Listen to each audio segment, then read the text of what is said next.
네, 뉴스통 한라인 시간입니다. 오늘부터 4일간 이 장관 후보자들의 인사청문회가 열립니다. 지금 진행이 되고 있고요.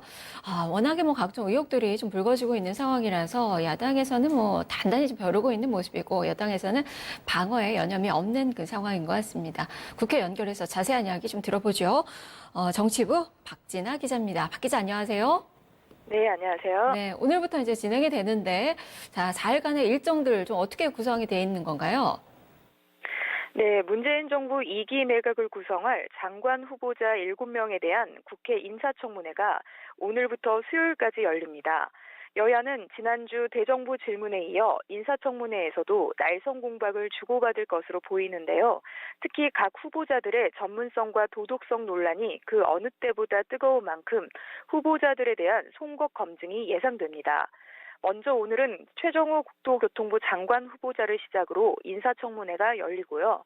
내일은 김현철 통일부 장관 후보자, 박양우 문화체육관광부 장관 후보자, 문성혁 해양수산부 장관 후보자가 인사청문회를 앞두고 있습니다. 또 모레는 진영 행정안전부 장관 후보자와 박영선 중소벤처기업부 장관 후보자, 조동호 과학기술정보통신부 장관 후보자에 대한 청문회가 진행됩니다. 후보자들의 아킬레스건이 지금 속속 드러나고 있습니다. 그중에서도 많은 관심이 쏠리는 부분이 바로 통일부 장관 그 후보자가 좀 될 것 같고요. 지금 여야에서는 창과 방패를 좀 준비를 하고 있는 것 같은데 주요 쟁점들 그리고 관전 포인트는 어떤 것들이 있을까요?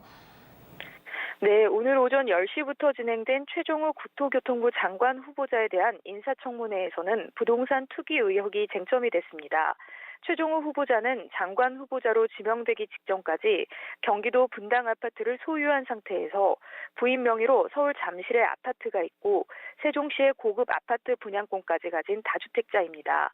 분당 아파트는 장녀 부부에게 물려줘서 현재 임대로 살고 있고 부인 명의로 소유한 잠실 아파트는 실제 거주하지 않은 채 전세를 낀 이른바 갭 투자 논란이 제기된 상황입니다. 문재인 정부가 부동산 가격 안정화를 위해 다주택자들을 압박하고 있는 상황에서 부동산 정책을 책임질 수장이 다주택자라는 건데 야당의 집중적인 공세가 이어졌습니다.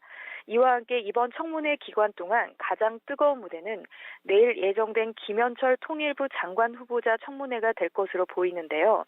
천안함 사건은 북한 소행으로 단정할 수 없고 금강산 관광 중에 북한군 총경으로 숨진 박왕자 씨 사건은 통과 의례라고 하는 등 과거 발언과 안보관 등을 놓고 야당이 잔뜩 벼르고 있는 상황입니다.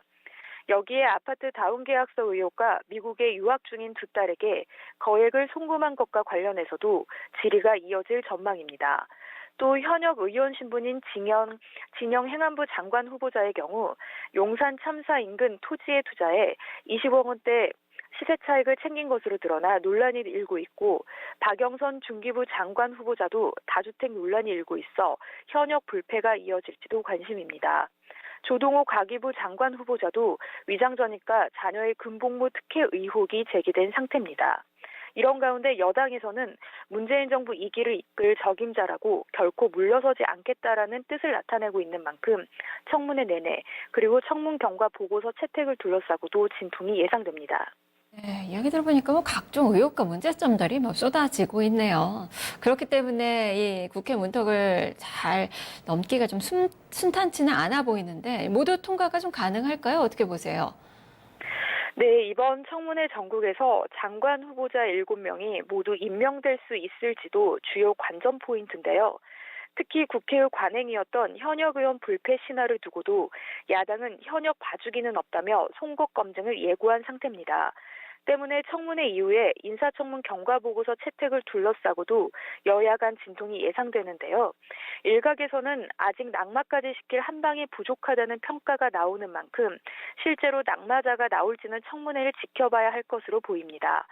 만약 청문회 전국에서 살아남지 못하는 후보가 나올 경우 지지율 하락세를 겪고 있는 문재인 대통령과 더불어민주당은 정치적 타격이 불가피할 것으로 예상됩니다. 특히 야당의 강공으로 인사청문 경과보고서 채택에 난항이 예상되는 상황에서 문 대통령이 후보자들에 대한 임명을 강행할 경우 전국이 또다시 얼어붙을 전망인데요. 문 대통령이 이번에도 인사청문 경과보고서 채택이 불발된 후보자들을 임명 강행할 경우에는 총선까지 약공과 대치 국면은 점점 가속화할 것으로 보입니다. 지금까지 국회에서 뉴스토마토 박진아였습니다. 기자 수고했습니다. 자, 그동안에 뭐 청문회 과정에서 여러 가지 잡음이 나오더라도 임명을 막을 법적인 그런 뭐 장치들은 없습니다. 그래서 인사청문회 무용론이 많이 또 제기가 되곤 했었는데요. 하지만 이번에는 보다 더 잘 검증을 해서 국민들의 공감대를 잘 형성할 수 있기를 기대를 해봐야 될 것 같습니다. 뉴스동 한라인이었습니다.